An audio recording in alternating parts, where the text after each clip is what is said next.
Hello, everyone. Welcome to King's Quest. This is what you're seeing now is the original version of this game, of this computer game, of this 3D animated adventure computer game from 1984. IBM had approached Sierra Online in the early 80s, 82, 83, to design and produce and develop and publish, well, IBM would publish it, I believe, for the PC Junior for their new system that was coming out because it had better display, it had a 16 color screen, it had sound. You can hear the birds chirping there in the background because indeed, this is what you're seeing right here. This is the PC Junior version of King's Quest, the first release version of King's Quest. You can hear the water there in the background. You don't hear this on the original, on the kind of the port for MS-DOS. So IBM had funded the majority of development for this game, around, I think it was $750,000, or right, on that scale. Um, Sierra had a very small development team at that time. Sierra was very much suffering, as were all game companies, console and computer, all that stuff, due to the video game crash of the early 80s in North America. And so they had a very small team, but IBM, to their credit, they had confidence, I suppose, and so they approached Sierra, and so Roberta Williams, the legendary Roberta Williams, designed and created King's Quest, and this is where it all started. Um, and it is the game that I'm going to be playing for you today. We're going to do a slight pause because I'm going to now switch versions. I'm going to go to the more familiar MS-DOS version. So if you just kindly wait patiently for a minute, we're going to do that change. We'll be right back. And we're back. Please center your joystick. That's always important when playing computer games, possibly other activities, but I don't know anything about that. It's King's Quest. And here you can hear the music. I need to bring down my headset there, and it was kind of a bit loud. There, good. Right, King's Quest. This version came out in 1987, as you can see there in the bottom of the screen, and it is the port to MS-DOS. Virtually identical to the original, but you can see the crocodiles or the alligators down there are a bit different, and there are some changes. You can tell here when I move to this screen. One, the screen transition is instantaneous. It wasn't drawing the scene. And also, we've lost kind of the sound. We don't get the water effects anymore because the MS-DOS port was a bit more limited in terms of sound because they couldn't guarantee that gamers would have an audio setup. So these early Sierra games on MS-DOS were a bit more limited than their PC Junior counterparts when it comes to things like that. Now, the reason that the screen gets to draw instantaneous like that, right? It's an immediate transition, is because the PC Junior didn't have a separate buffer for the video. It had to literally draw the screen when players transition to it. So we're just going to do a little open door there. Very good. Um, so the screen had to draw as soon as you went into the screen, into that particular scene, and everything was done. We call them vector graphics now. Perhaps they did back then as well, but to save disk space, because these games shipped on a single disk, what you would have would be instructions on what the scene looked like. So it would draw the circles, draw the lines, fill in the colors. None of this is actually stored as bitmaps in the game files. It's all instructions on how to draw it. And that's part of the AGI, which is the Adventure Game Interface, I believe it's called. And that's the engine that Sierra developed and made it very easy for them to port games to other platforms.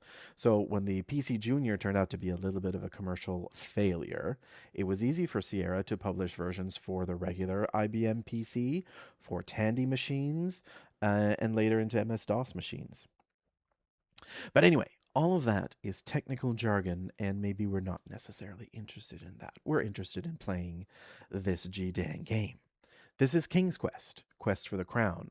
I am Sir Graham with my cyan pants and adventurous cap, and King Edward the Benevolent has summoned us. So the first thing we're going to do is have a little bow, because that's what you do with royalty. When you bow to King Edward, his pleased smile warms you. Good. Let's talk to the king. When you speak to King Edward, he sighs and says, Sir Graham, I am an old man. I fear my end is near. I have chosen you to prove yourself worthy of the throne. As you know, our kingdom is weak and poor. I have knowledge of the existence of 3 things that would make our kingdom wealthy and strong. Somewhere within our kingdom there is a magic mirror that tells the future. There is a magic shield that will protect the bearer from mortal harm. And finally, there is a magic chest that is always filled with gold coins. Go, Sir Graham, go and bring me back these treasures, and if you succeed, you will inherit the throne. That's all you get for a setup in this early game. I mean, in terms of story for such an early game in the early 80s, that's pretty good. There's more in the manual, as is usually the case, but that's enough to get us going. Now, when this game was re-released, in fact, actually, if you went into the manual for the MS-DOS version, I think the story was a bit more expanded on that. They establish that Daventry used to be a very prosperous country, prosperous kingdom. But those 3 treasures were stolen or sold off by previous kings, who wanted to, I don't know. I don't know why they would have sold off those treasures, because, they're pretty good treasures. But anyway, the point is, we need to find those treasures because we want to bring prosperity back to Daventry. So everything is done in the text parser, and your best command is look. But in this early game in the series, you need to be more specific at what you're looking at. In later games, you can just say look, and you'll get a basic description of the scene around you. Here, you got to look at specific things. So let's take a look at the ground. You see nothing special. Oh, let's have a look at this rock. You see a large gray rock. Let's push the rock. With a heave and a hoe, you manage to move the rock, revealing a dark hole underneath. Psst. Look, hole. There is an intricately carved dagger in the hole. Aha. Get dagger. You reach into the hole and grasp the dagger, being careful not to cut yourself. That's important. Let's take a look at our inventory. The handle is beautifully carved. The blade is bronze and very sharp. Why is there a dagger in a hole covered by a big rock next to the castle? Don't worry about it. Simply don't worry about it. Whenever you have questions in these early games, it's just don't worry about it. Everything is very based loosely on fairy tales, as we're going to see. But even that, for rationale of why things are where they are, and why people act the way they do, again, don't worry about it. Let's take a look at this tree. It's a very large oak tree with branches stretching to the sky. Lime tree. Okay. Daventry might be poor, but the birds lay golden eggs. Very big golden eggs, in fact. Look, egg. The golden egg is smooth and shiny. Let's get it. The golden egg is so heavy, you almost drop it. But I've put it in my pants. This game especially has a lot of interesting perspective. A lot of things are drawn much bigger than you would expect them to be. Some characters are definitely larger than what they should be as well. But, you had to kind of signal to the player what these things are. And with a very, very low resolution, you couldn't really do that without making the things really big. I'm just going to jump off this tree. Whee! Bomp. landed on my head. I'm going to take a little sip of a beverage here.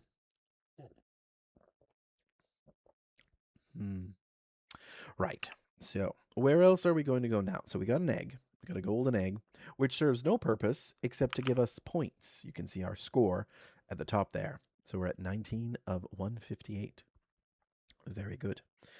Okay, so where do we go now? We're going to go this way. I do have on the side here a little walkthrough, a little guide, just so we don't spend too much time wandering around, because that's not really that interesting or necessary. Because what these games were back in the day, you know, you had this game and probably you didn't have many other games, and it would probably be a long time if you're getting a new game. So they're definitely designed in a way so that you sort of maximize your time playing them, and that involves just walking around, looking at things, discovering new things, trying to solve all these puzzles. Let's get one of these tasty looking carrots, a plump orange carrot from the ground. Right. The carrot is going to become useful later on, unlike the golden egg, which is just there for points. So we're going to go this way now. We're going to go through our carrot patch. Dum-de-dum-de-dum. This is going to be a very laid back and very chill playthrough. So, you know, just sit back, have this on in the background. Have a nice wee relax. Gentle Sir Graham, I am your fairy godmother. Your quest is indeed noble. My small part to aid you can be no bigger than this magic spell, protective, but for a little while. We got our fairy godmother, who's very much, which is very much Glinda coded. I'm gonna say pretty much that was the intention. So now I have a magic spell that protects me from ne'er-do-wells. There are certain screens where we might meet up with a witch, with a wizard, with a dwarf trying to steal our treasure. So this spell is going to help protect us, but it is going to wear off. Ooh, got some clover. Okay, we'll just get the clover then. The clover is soft, yet you sense a strange strength in it. Nice. Let's take a look at it. You have a perfectly shaped 4-leaf clover. Amazing. This is going to be very important later on. So it's a good thing that we collected that. Let's see. Where do we go from now? Let's go up this way. Actually, I do want to take a peek of what's on this screen. Oh, okay. Just a nice looking cliff here. I believe that's... What is that? Is that the river? The stream may not be safe to cross.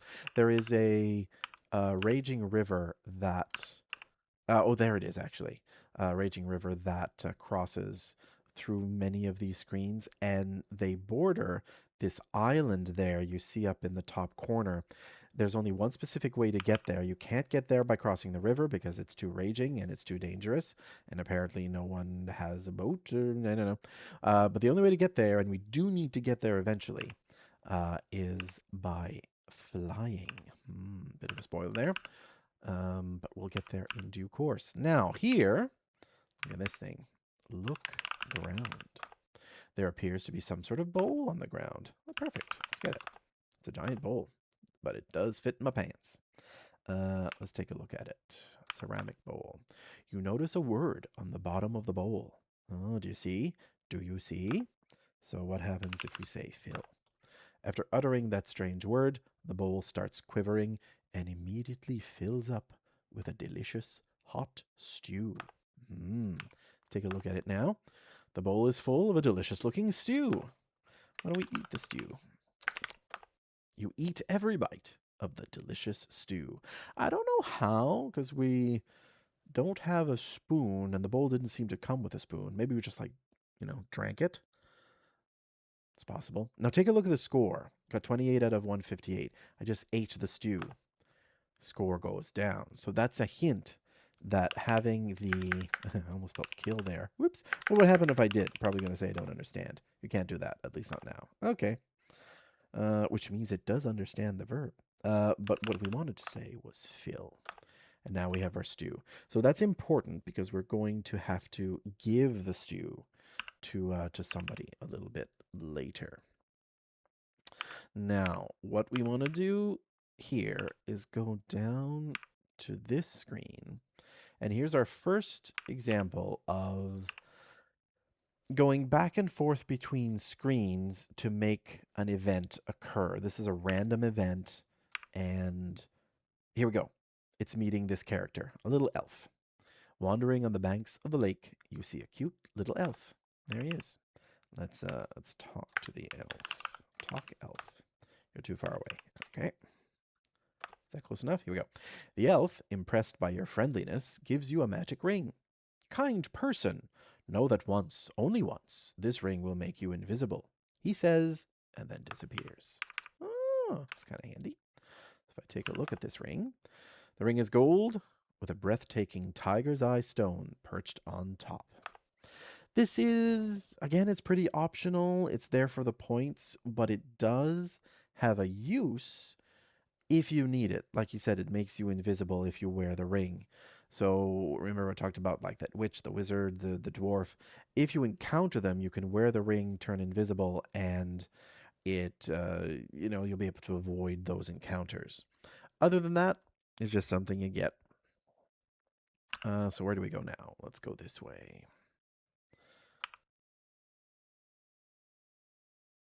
So as we're walking, let me tell you a bit more about this series. The King's Quest series is pretty near and dear to my heart. The first big video game, first big game that I remember playing as a kid was King's Quest 4. There's even some videos from a few years ago where I played through King's Quest 4, and I'm going to play it again as part of this larger adventure game series. But it's always been a game series that I have loved, and it is really the big inspiration for me to start writing on my own, writing stories. Let's take a look at the river. The river is dangerous and powerful. There's a delta of pebbles on its edge. Take a look at the pebbles. The pebbles are round and smooth. Let's get the pebbles. You grab a handful of pebbles. There we go. Got some pebbles. So that the pebbles will potentially become useful later on. And I'm going to talk a little bit. Oops.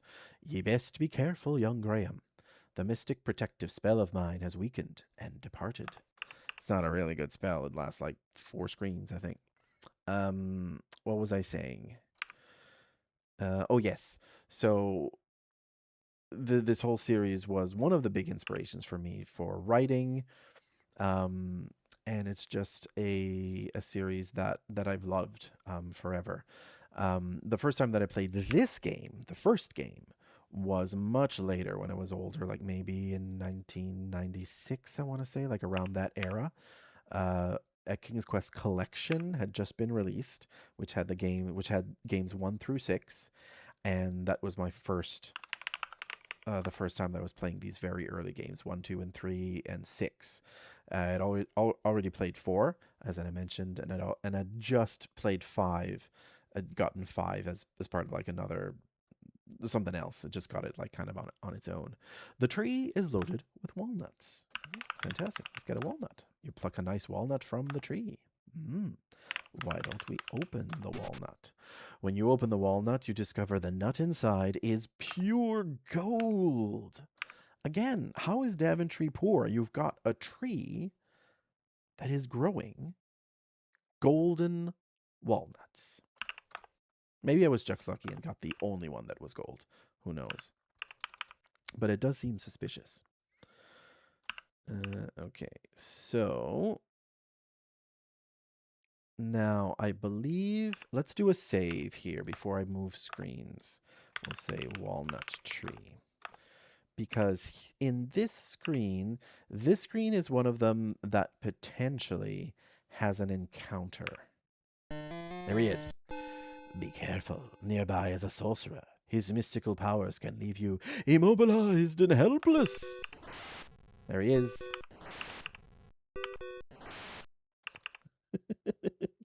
You just avoid him by leaving the screen. You can also wear the ring. But I think if I wear the ring, I might lose the points associated with them.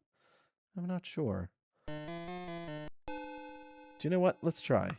Wear ring. Boop. You slip the beautiful ring on one of your fingers. Oh, yes, you need to rub the ring. Huh? When you rub the magic ring, you mysteriously disappear. Except for your footprints. Boop. Being invisible has protected you from this sorcerer. And he's gone. I didn't lose the points, though, so that's good. That's good. The sorcerer is like, oh, real magic. Ah, so look at this place. Look, house. This is the sweetest little gingerbread house you ever saw. The walls are cake, the roof is frosting, the chimney looks delicious, and the candy path and cookie fence are unbearably tempting. Let's go over here and have maybe a little bit of a nibble at the fence. Eat fence. Yummy. Am I going to stay invisible forever? I'm pretty sure the elf said that it would just be temporary. We can also have a little nibble of the house. Now, here's a very sneaky thing that this game is doing. Take a nibble of the house. Yum. House tastes even better than it looks. You get 2 points for that. It's 2 points. But you would never think of getting points for nibbling on the house. But that's the way King Swiss goes. I'm also going to knock on the door, make sure no one's at home. There's no answer from inside the house. That's very good. Let's go inside. Be thankful you are invisible, or the witch may have stuck around to try and catch you. What? Oh, so this is the witch's house. The witch from Hansel and Gretel. Like I said, I think before, the King's Quest games are just jam-packed with fairy tale inspired characters and puzzles and the like. And this is the witch from Hansel and Gretel. But usually you get into the house, and if it's empty, it's fine. But I suppose if the witch was here, you could come in while invisible. Anyway, look, table. There's a note lying on the table. Look, note. It's written in a familiar language. Get note. You grab the note from the table. Read note. The note reads, sometimes it is wise to think backwards. That is a hint for a puzzle later on. Now, I'm getting a bit worried because does the fact that I'm invisible mean that the witch is not going to show up? That's a bit of a problem because dealing with the witch is points, is a whole 7 points. So do I need to rub the ring again? So I need to run 0 invisible, remove ring. When the ring disappears, you reappear. Oh, but I lose the points. See? No, we got to restore. We got to restore. So what I'll do, okay. What we're going to do, we're going to pause, and once we get back into the witch's hut, we'll come back then. All right? So just stay tuned. We'll be right back. And we're back. So oddly, when I just entered the room there, the witch was at home, even though, oops, sorry about that. I'll just restart that. Okay, and we're back. So oddly, off in the distance, you hear a high, squeaky voice say, I can smell someone tasty in my house. Apparently, if you're invisible, you don't smell. Let me just get this note. Read note. Think backwards. Okay. So yeah, keep that in mind. Keep the note in mind. That's going to be a clue later on. So I guess when I'm invisible, I don't give off a scent. It's magic. Don't worry about it. Yeah, so just before we unpaused, I knocked at the door, no answer, opened the door, and the witch was in here. I had to leave and come back in, and then the witch was gone. But here she is. The witch mutters, I'm going to get my oven ready to cook someone for dinner, brackets yum. Well, she does eat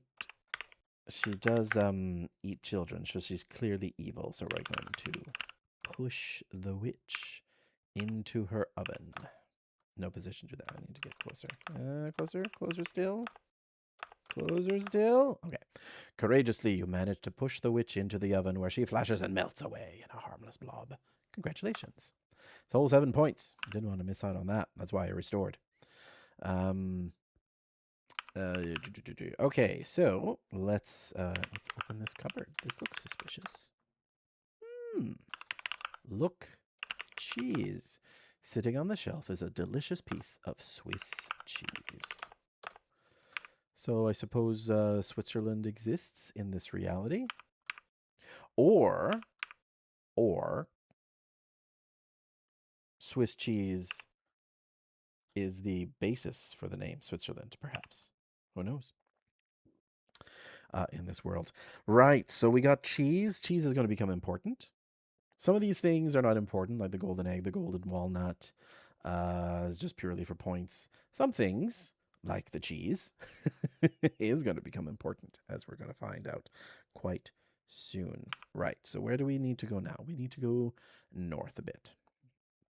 We could go south because Daventry in this first game is I think officially the way that they explain it is that the land is enchanted, the kingdom is enchanted, meaning that it wraps around on itself. So north wraps around to south. You could keep going north, and never hit like a wall or anything like that. Same thing east to west. So in this first game, Daventry is enchanted in that way. Realistically, it's just because you know that's just the way it was designed. Just easier to do it that way. King's Quest 2 only wraps around north to south. East is bounded by mountains. West is bounded by the ocean. I think King's Quest 3 is completely bounded on all directions. 4 is as well. And then when we get into 5, 6, and 7, well, the design of those games makes it so that it's not like it's just a clean grid. There's more dynamics to their worlds and such. It'll become more apparent once we get there, once we get to those games. Look at these folks. Look, people. The woodcutter is thin and dressed in rags. The woodcutter's wife is skinny and poorly dressed.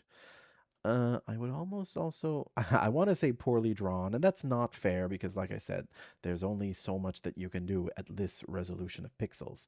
But, talk woodcutter.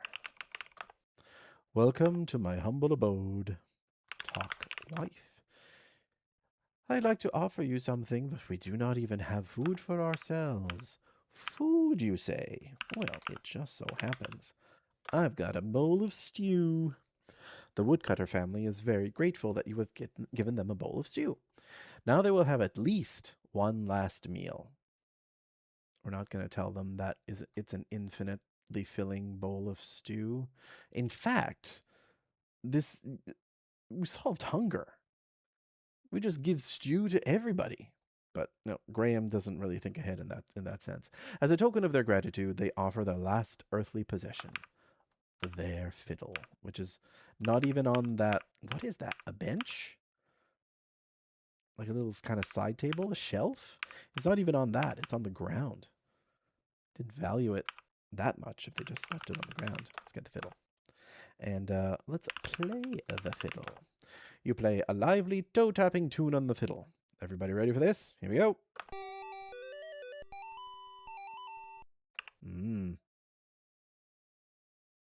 That was fiddly. Fiddle is going to become important later on as well. Most things that you can pick up are going to be useful. It's only really these early games that had these bonus items just for points. Later on, if it's an item you can pick up, it's an item that you're going to need, you're going to use in some way. In fact, the official guidance in the manuals and in the hint guides was usually along the lines of, it's like, I don't know what to do, and I'm just wandering around. And the official guidance is, explore, look at everything, and pick up everything that isn't nailed down. And if it is nailed down, find a crowbar. All right. So where do we go from here? Dum dum dum dum dum. So we're going north from here, apparently.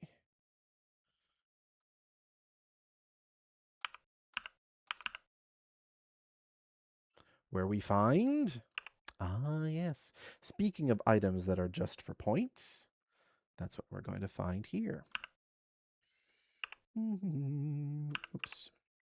Look log. It's only a rotted log. Look hole. See, nothing special. But wait, what's over here? A look stump. From here you can see the stump is very old and nearly petrified. Look hole. See, nothing special. What? Oh, I need to say look in stump. Inside the old rotted stump, you notice a small canvas pouch. I needed to do that because there's a point associated with looking in and seeing that there's a pouch. If you just got the pouch, you wouldn't get all the points associated with it. Let's take a look at our pouch here. It is. The tattered pouch is made of a coarse canvas. Open pouch. Cautiously, you open the pouch and see many sparkling and flashing diamonds. Quickly, you close it again so as to not lose any. Why is there a pouch of diamonds in a stump in a kingdom that's ostensibly poor and destitute? Don't worry about it. I think it's explained that it is something that the dwarf, the thieving dwarf, had stolen and possibly hidden here. But it's not that. It's not clear. It definitely isn't clear. Okay, so where are we going next? We're going up. We're going up, up, up. It is possible to go faster. There are 3 speeds: slow, normal, and fast. Fast is tied to your maximum CPU speed, and therefore you just zip around like crazy and probably fall off a cliff or something. That's how they programmed these things. Because this is emulated, open gate. Because this is emulated through DOSBox, it actually does a little bit of a CPU cap, a little bit of throttling, so it's not that bad. But it is a little bit too fast, I think. We have a goat. Why do we have a goat? Look, a goat. The goat is wandering this way and that. Now we need to befriend the goat for a very specific reason. That I suppose I could have shown you before here, but I didn't do that, but it's fine. What you need to do to befriend the goat is show carrot to goat. Too far away. Of course I am. When you tempt the old goat with the carrot, he starts to follow you. Hooray! We have a goat. So we're going to bring the goat along with us on our journey. Whose goat is it? Again, don't worry about it. Right. Okay, so where do we go here? So now we need to go south. Dum da dum da dum da dum. There are a few games, early Sierra games, that are in this style, in this specific resolution. Leisure Suit Larry 1 comes to mind, although that one is a bit more comparative to, I take King's Quest 3 rather than 1 and 2. It has a bit of a higher resolution, as far as I can remember. The early Space Quest 1 and 2, but again, that may be closer to King's Quest 3 than this one. I don't really remember.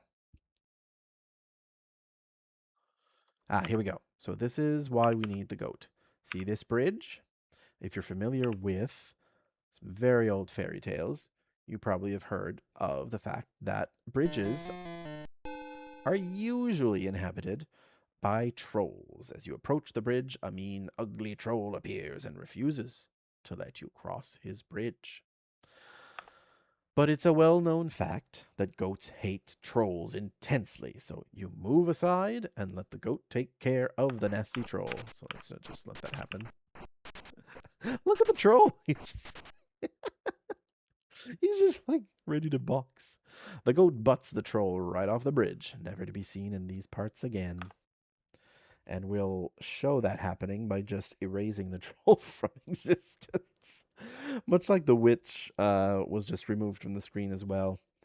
They couldn't really do, I suppose, or didn't have the time to do fancy animations. I'm pretty sure by the time they did the remake in 1990 that then they started doing more animations. So that would have come after King's Quest 4, and 4 definitely had fancier animations in that game. Even starting in King's Quest 2 and 3, there was a lot more. But again, this was the first game, right? They didn't know if it was going to work, and it kind of didn't just because the IBM PC Junior didn't sell a lot, but they ported the game to the other platforms, and it did catch on, which is great because we've got it now and we got a great series out of it. You see a crotchety old gnome pacing around his lean-to. There he is. That's apparently what we think a gnome looks like. He's huge. If he stood straight up, he'd be taller than Graham. But again, it's a perspective thing, you know. We only have so many pixels. Look, gnome. The gnome is old and bent under the weight of years, but a playful wisdom still brightens his eyes. Talk, gnome.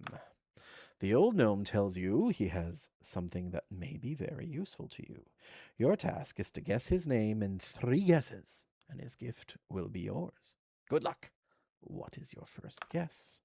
If you're familiar with fairy tales, you're going to think, I know this guy. I know what this story is. This is Rumpelstiltskin. That's very close, but not quite right. You know, Roberta, she was like, yep, I'm gonna fool people. So the hint here, you may recall from the note, read note. Sometimes it's wise to think backwards. So lots of clever people thought, oh, well, it's obviously Rumpelstiltskin backwards. The problem is that's wrong. This puzzle, this one puzzle, is probably the reason Sierra had created a hint hotline, a 1-900 number that you would need to pay many dollars per minute to call and get hints on playing their games. Because what that clue is supposed to put you in mind of, but obviously it didn't to anyone, because why would it? It's not backwards in that you reverse the name, it's backwards that you reverse the alphabet. It's actually a cipher. So you're supposed to reverse the alphabet and think A becomes Z, B becomes Y, C becomes X, and so on and so on and so on, right? And then you just transpose the letters. Which means that this guy's actual name is, everybody hold on to your butts for this, it becomes, so if we say Rumpelstiltskin is, you know, our base word, his actual name becomes Iffen Kovgrogriprim. It's that easy. And isn't that simple? What? Oh no, did I mistype it? Let me try again. Iffen Kovgrogriprim. Iffen I'm just looking here, comparing to the note. That should be right. Oh no, I'm gonna have to save. I'm gonna have to save because I'm afraid that I've mistyped it. Okay, we're good. That's right. You've guessed it. Here are some magic beans for your outstanding accomplishment. Oh, that was quite close. I don't want to think about it if I had gotten that wrong. Let's get the beans. The thing about this, though, is that even if you did get it wrong, and most people did probably playing this the first time, I know I certainly did, because never think of doing a reverse alphabet. But if you get it wrong, then what you get instead of magic beans is a magic key. I don't know if it's a magic key. It might be just a normal key. But it is the kind of the first instance where we really see a lot of these puzzles, a lot of these scenarios and obstacles in King's Quest, in the first King's Quest and a little bit in the second, where a lot of these puzzles have 2 solutions or 2 ways to approach them, at least. For this puzzle, if you get the gnome's name right, you get magic beans. If you get it wrong, you get a magic key. They both lead you to the same area, but the beans gives you more points because you solved that puzzle correctly. But you wouldn't be completely locked out of finishing the game, even if you got it wrong. So we got some magic beans. What do we do with magic beans? We plant them here in this soil, and we're supposed to sort of glean from the fact that we're supposed to glean from the fact that the flowers are growing really tall, that this is very fertile soil. The beans immediately sprout roots that reach deep into the fertile soil. Leaves unfold themselves to the warm, loving sun. A rumbling is felt, and a mighty beanstalk now stretches up into the sky. And there it is. We're going to do a save here. beanstalk. Because now, another trope of early Sierra games. The treacherous climb, treacherous stairs, treacherous maneuvers, anything that requires you to do very minute movements, and the potential of you of falling off is 100%, basically. Climb beanstalk. So we're going to do a lot of save scumming here because that's intended. That is how they've... Ouch. That's how they've done this game. That's how they've done this sequence. So I think... Oh, I think that's good. Let's do save. Oh, can I get to the top? Yes. Okay. All right. Whew. Let's do a save.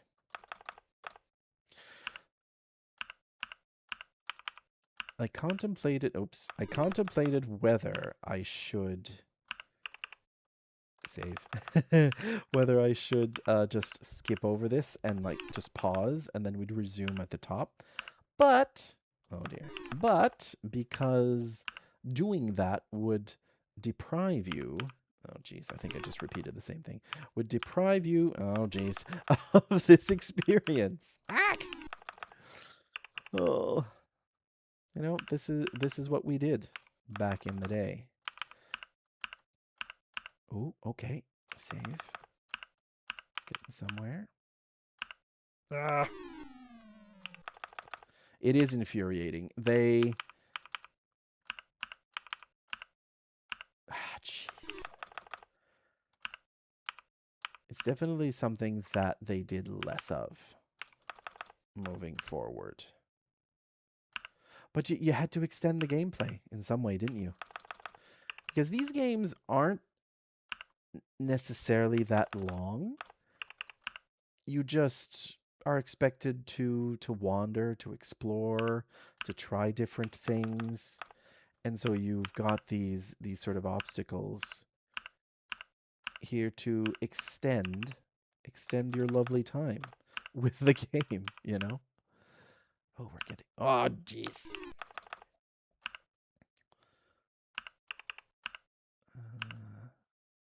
Oh, let's save. Go straight up. Nope. Well, I can do a little bit of up. Nope. Maybe a little bit. Okay, then maybe some up. Nope, nope, nope, nope, nope, nope. Maybe I go there. Oh, promising. Okay. Save. A little bit there. Bit of up. Bit of left. Bit of up. Save. Bit of left. Up, up, up, up, up. Up, up, up, up, up. No! I'm right there! I'm right at the top! Oh, you sneaky game. Okay. Oh, jeez. Come on. I was right there. You saw me. You saw it. It was right there. Okay, come on. Ah, we made it. Okay. Oh. And here we are in the land of the clouds. Again, thinking to fairy tales. Magic beans, beanstalk, climbing the beanstalk in a land of the clouds. What do we expect here? Obviously, it's going to be a giant. And before we actually get to the giant, actually, do you know what? No, I am going to get that item because I do want to also show you a particular screen down here. Another example of something just to brackets extend your game time. Look at this thing on the ground. Isn't that interesting? Isn't that a point of interest? Isn't that something that draws the eye? Look ground. You see nothing special. Look grass. You see nothing special. This thing, this red thing, is nothing. It's almost literally a red herring. It's not a herring, but it is red. I spent so long on this screen trying to figure out what that thing was. How could I pick it up? What do you do with it? Why is it there? And it's just there as a distraction. It's actually nothing. And it's a little bit infuriating, you know, in terms of game design. You don't want something to distract players in that way. But it was a different time back then. The Wild West of game design, I guess you could call it. Okay, so here at the tree, look, tree. there's a large hole in the base. So let's take a gander. You notice a sling in the hole in the tree. Get sling. You reach into the hole and pull out the leather sling. So we got 2 points for that. So now let's talk about different ways of approaching encounters or situations. In King's Quest 1, as well as in King's Quest 2 to some extent, this doesn't really happen in the later games as much, but especially in this one and the second one, you're often presented with a choice of how you want to deal with, quote unquote, certain characters, certain encounters. And in this case, as you guessed, we got a giant to face. So you remember we got pebbles and we just got a sling, so we can definitely David and Goliath the situation and kill the giant with the slingshot. Let me just take a quick drink here.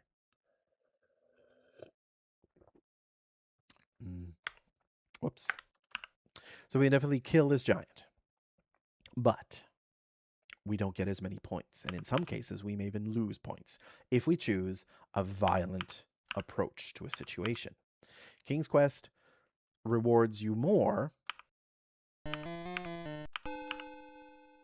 by using non-violent solutions. So, oh god. I should have saved. Let's save now. Giant.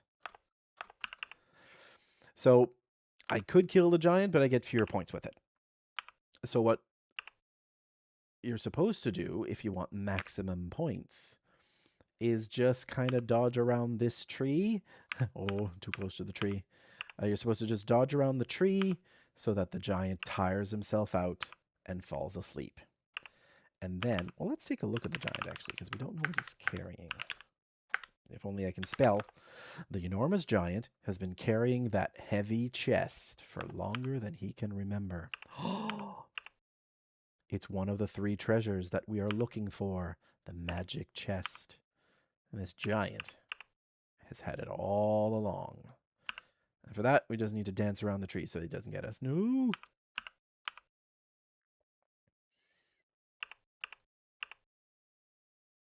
I think in this situation, the magic ring that makes you invisible doesn't work on the giant.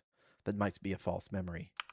But I also don't want to try it because that makes me lose points, and I don't want to do that. What luck! The huge giant fell fast asleep. There he is. And that's the sound a sleeping giant makes. Look, giant. The giant is sleeping with a chest. Look, chest. The magic chest appears to have been fashioned from ebony and rimmed on the edges with gold. Get chest. Very carefully, you slip the magic chest from the sleeping giant's arms. Hooray. Let's get away from here. And we'll leave the sleeping giant to his own devices. Right. So let's take a look at our magic chest. Here it is.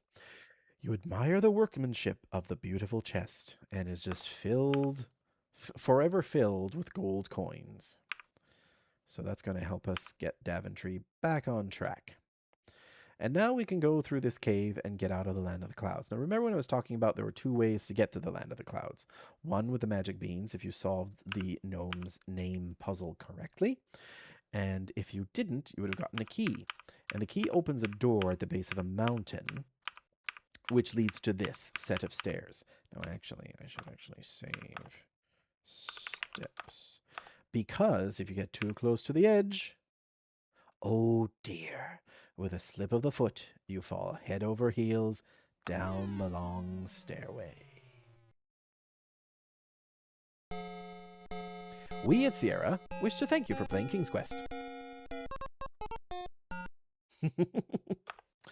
Yep.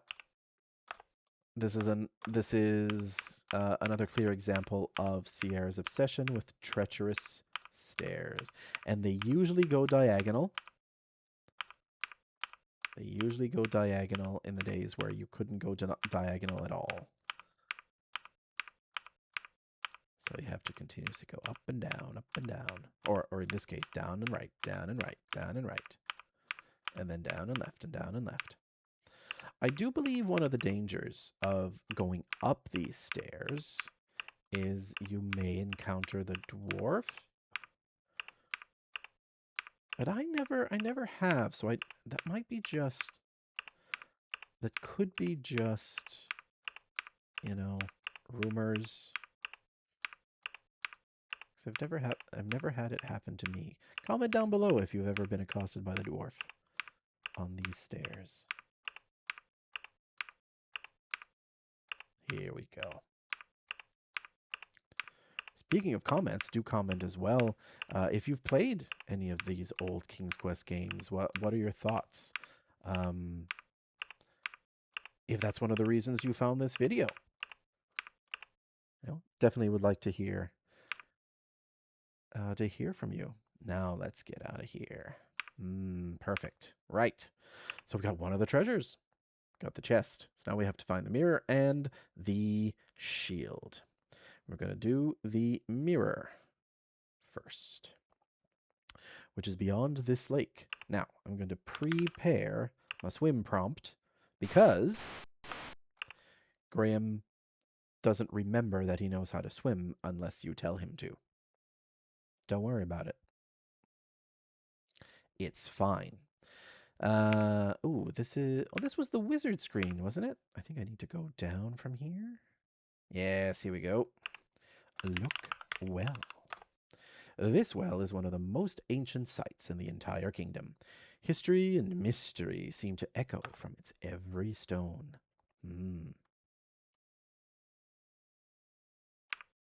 I think this is something they could do very early in the game. So the way that I was following the events is getting all of the kind of the items that are scattered around Daventry, get those on lockdown, essentially. Lower bucket. Oh, okay. Need to go from here, I guess. There we go. The old bucket disappears into the darkness. But this part you could do, I believe, immediately after getting the dagger, because that's all that you need. Climb rope. So you lower the bucket, you climb down the rope into the well, and shimmy, shimmy, shimmy into the water. And we got to do our swim prompt, because again, Graham forgets that he can do that. Now we do need the bucket, so we're going to cut the rope with the dagger. You reach up out of the well water and cut the thick rope that holds the bucket. And what are we going to do now? Well, we're going to dive. We're going to dive. Why not?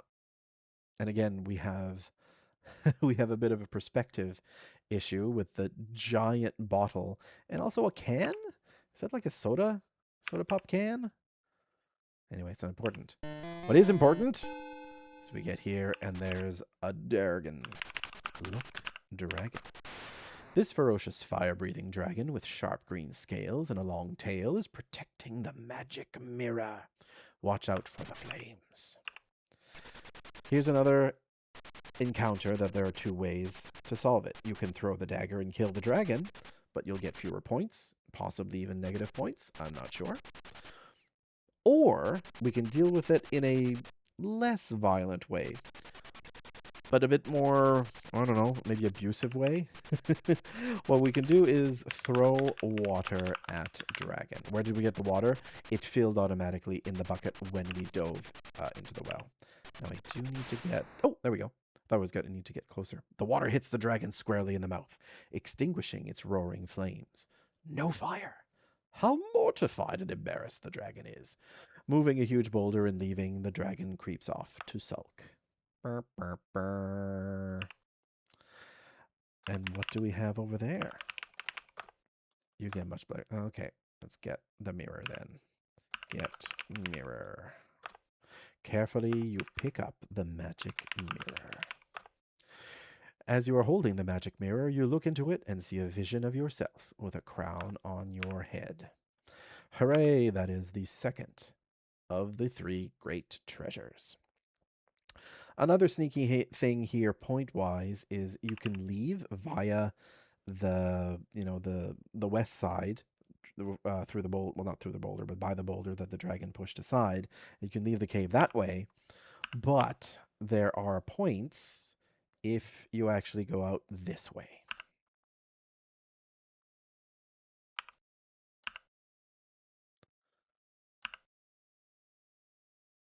And I'm curious about something.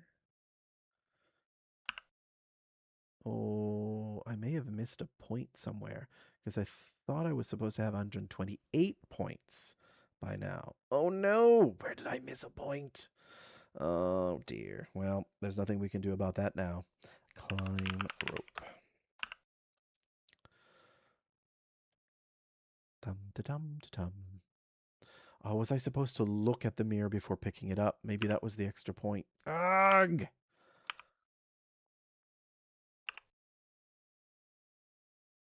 Well, there's nothing to be done now. Literally nothing to be done. Here comes another example of an event that we need to sort of randomly get to happen. It doesn't happen all the time when you get into the screen. Oh, and here it is. We were kind of lucky. That cave, by the way, is where the dragon would have come out of. So we would have actually exited here into this screen. High up in the sky, you see a very large, friendly bird, and he's going to help us get to where we're going next. So I need to prepare my jump prompt. When he comes down, come on. Oh, okay. Is he going to come down this way? No, no, yes, no. Of course you're going to go down that way. I'm going to stay here kind of in the middle. Oh, come on. Okay, we're going to see if he comes down again. Come down. No. Oh, he's going to go down the other side, isn't he?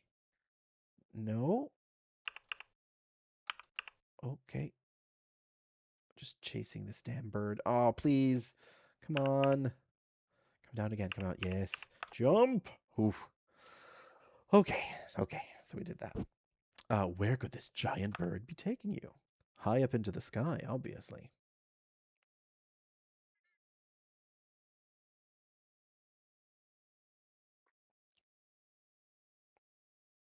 Dum da dum da dum da dum. Ah, here we go.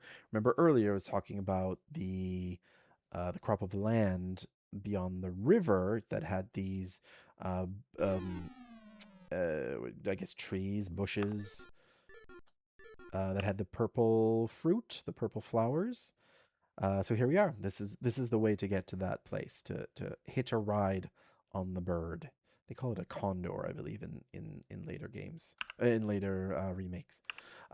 Before we go down in the hole, however, we do need to get this mushroom. Look, mushroom. The mushroom is large and aromatic, which is different from aromantic. It's important not to get those confused. You reach down and pick up a fat mushroom. Lovely. We're not going to eat the mushroom yet because we need it for later. Another thing about these games is if you get food or things like that as items, it is usually a bad idea to eat them. The stew was an exception because you could automatically create new stew, and we're just going to fall down this hole. Ouch. But things like things like that mushroom, the cheese. We didn't eat the cheese because we're going to need the cheese right here, as you're going to see. But it's always a bad idea.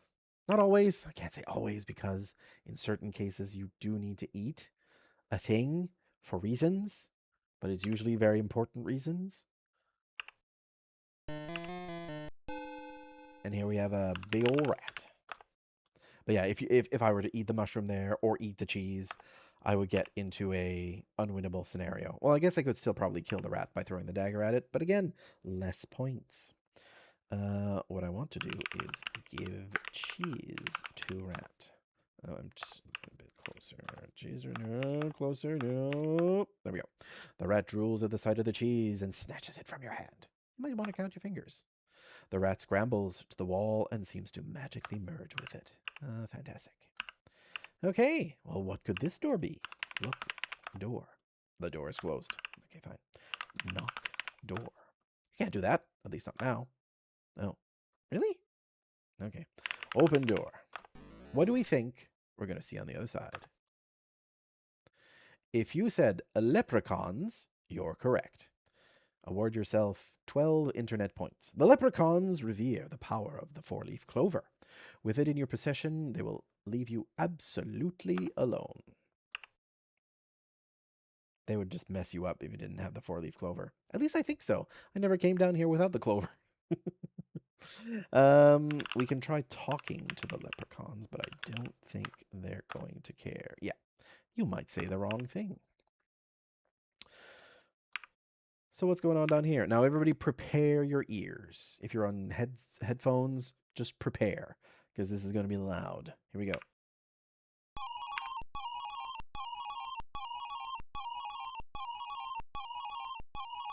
Silence. I don't know what that's supposed to represent. Is that like the leprechauns talking? Anyway, I don't know why this guy's moving around either. Anyway, it's fine.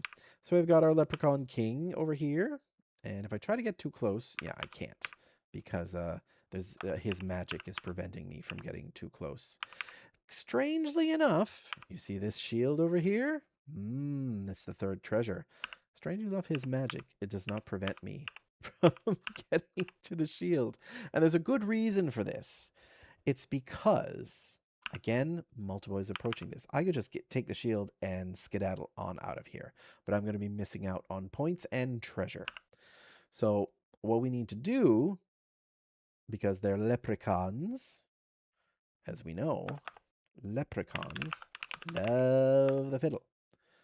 Oh, I need to turn the sound back on.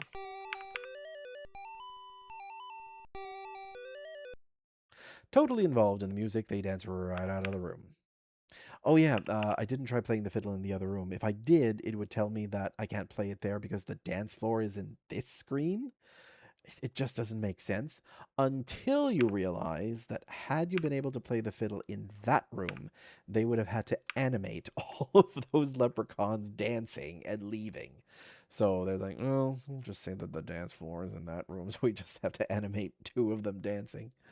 After his followers have danced away, the king of the leprechauns realizes he can lead best by following and leaves, forgetting his beautiful scepter. So that's points for us, even though we're stealing, relics. I mean, I suppose he did just leave it, so it's abandoned property, I guess. Get scepter. Eagerly you pick up the scepter. And it gives us points because it's treasure, even though we have an unlimited gold coin supply. Look shield, just in case that gives us points. Oh, maybe I should have looked at the scepter for points. No, it didn't give me points. Let's just get the shield then. Fantastic. Well, that's it. We've got our treasures. We've got the magic chest full of gold coins, infinite gold coins, infinite gold coin cheat. We've got our magic mirror that tells the future, which will become a major plot point in future games. And we got the magic shield, which protects the user from all attacks or whatever it was described.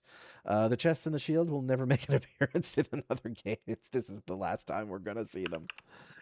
Because it would have been very helpful for Graham to bring that goddamn shield on his future adventures, but he doesn't because they've all forgotten that it exists. Now, the hole, the exit, is too small, as you can see it. So what do? Well, if we hadn't gotten that mushroom, we'd be stuck forever. So we go to Alice in Wonderland this. Eat the mushroom. As soon as you swallow the first bite, you have this strange shrinking feeling. It's true, you are now no bigger than a mouse. Do-do-do-do-do. You feel a stretching sensation. Oh, you're back to your original size. Hooray. So if you didn't have that mushroom, if you hadn't picked it up before falling down the hole, you'd be stuck in the land of the leprechauns, or the cave of the leprechauns. And that would be your game you'd have to restore. Which is just, that's how it is. That's how it is in these old Sierra games. If you don't save your game, you're screwed. If you don't have an old save game to go back to, it's bad news. Always be saving. So where from? We need to get back to the castle because we've got all of our...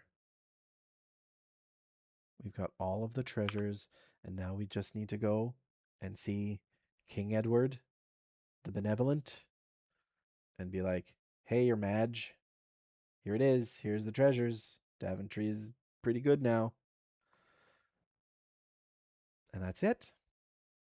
So as we make our way back to the castle, so here's our first. We just started here. Remember this? Aw, seems like such a long time ago. We've only been playing for about an hour, I think. Like I said, these early games, they weren't actually that long, and even the later King's Quest, once you know what you're doing and what you're going and where you're going and who you need to talk to and give stuff to and all that stuff, they're not long games. It's just the exploration and figuring out the logic, the moon logic, as it's known. Open door. Hooray. So thanks so much for joining me on this voyage. If you're a regular viewer of the channel, thanks so much for all your support. If you're new, if you've arrived here just for the sake of King's Quest, well, welcome along. I am planning to play the rest of the series. There are some videos of King's Quest 4 that I played a long time ago, several years ago, but I am planning to revisit that game as part of this series. Pete's going to be playing some adventure games as well. A little bit of a spoiler. Whoops, I knocked the microphone there, so sorry. A little bit of a spoiler. Don't tell him that I told you, but he's going to be playing The Curse of Monkey Island. Ooh, that's going to be exciting, but don't tell him. It's a secret. So, yes, it is going to be a series of adventure game videos. We need to bow. It would show more respect if you were closer. Oh, okay, fine. Just move a few more steps. Doop. When you bow to King Edward, his pleased smile warms you. Yeah, see, I'm missing 1 point. Where is that extra point? Where was it? So upsetting. So upsetting. Well, there's nothing for it. You move aside as the king steps from his throne. No, it's pretty much on autopilot because this is the ending of the game. As you approach the throne, the king himself rises to commend you for a job well done. Now, everybody hold on. Watch the animation that's going to happen for King Edward. It is hilarious. He seems to say. Oh, the king proclaims in pain. Now watch the death animation. Boing. It's so cartoony. From the seemingly lifeless king, you hear these words. Well done, Sir Graham. You have been a good and faithful servant. Your reward is well deserved. My kingdom is now yours. He's dead. With those words, King Edward the Benevolent dies. Now I have a crown. The experience of your quest will be invaluable to you as you begin your reign as King Graham of Daventry. And I will just sit on the throne with the king's dead body just sprawled before me. Thank you for playing King's Quest from Ken and Roberta Williams and all of these fantastic people who really, were pioneers in the adventure game genre. It is really thanks to these people, and Roberta Williams especially, because she's the one who would go on to design all of King's Quest and a few other games. But she's legendary in the computer game genre, computer game industry. Notably for being one of the first women in the industry, in such a prominent role. She's great. There's a lot of interviews with Roberta swimming along in the internet world, especially lately because she and Ken formed kind of a new company recently to continue doing games, and one of them was a remake of a very much older game known as Colossal Cave. I think that's what it's called, Colossal Cave. I think so. It is available on all the platforms. It's a sort of a first-person-y type of exploration. It's not really my jam, but the original version was a text adventure game, I believe, which was all the rage back then. Anyway, it only remains to thank you all again for watching, and I hope you continue to join us for King Graham's Adventures. Next, we will be doing King's Quest II, Romancing the Throne. So thanks again for watching, and we'll see you in the next one. Bye-bye.